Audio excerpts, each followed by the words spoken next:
Hey everybody, it's Craig back to here, and in this video I'm going to give you the best camera settings for portrait photography, shooting in natural light, and then we'll get into shooting with flash. Alright, let's get started with natural light. So if you're shooting in natural light, you have a lot of flexibility because you're not worried about your flash sync speed, and we'll get to that in a second.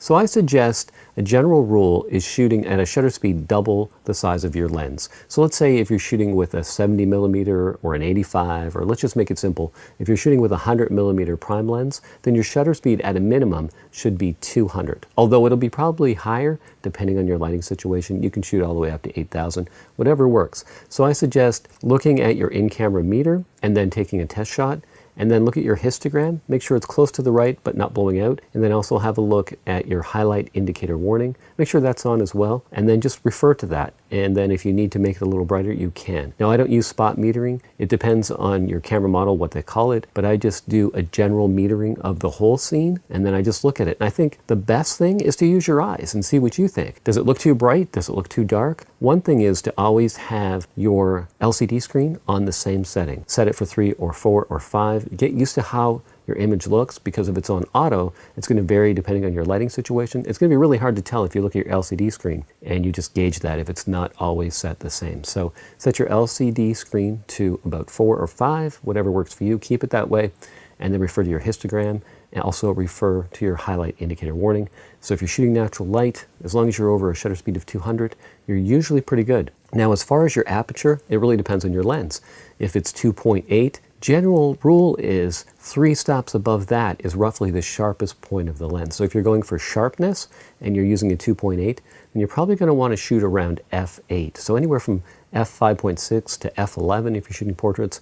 Now if you want that blurry background, then you're going to want to open it wide up. You might lose some sharpness, but you can use a tripod hopefully to compensate for that. Now I like to shoot at f1.4, and that's just me, so it's really depending on your style. Now let's get to flash photography. Now there's 2 different types of strobes out there. So with some strobes you have a capped sync speed. So what that means is if you shoot above that, you'll see a black line in your image. So for example, on a Canon camera with certain strobes, you can only shoot at a shutter speed of 200, nothing higher than that. And some Nikon cameras you can shoot at a shutter speed of 250. So be aware of that, what type of strobe you're shooting with. Now one thing you can do to shoot at a wider aperture is to use a neutral density filter. I'm going to put a link to a video below where I've shot with a neutral density filter, and normally I'll shoot with a 3 stop, so bringing the light down 3 stops. That will allow you to shoot at a more open aperture, say close to f1.4 or f2. So that's what you would use if you're shooting outdoors and you want a wider aperture and you know that your shutter sync speed is capped at 200 or 250.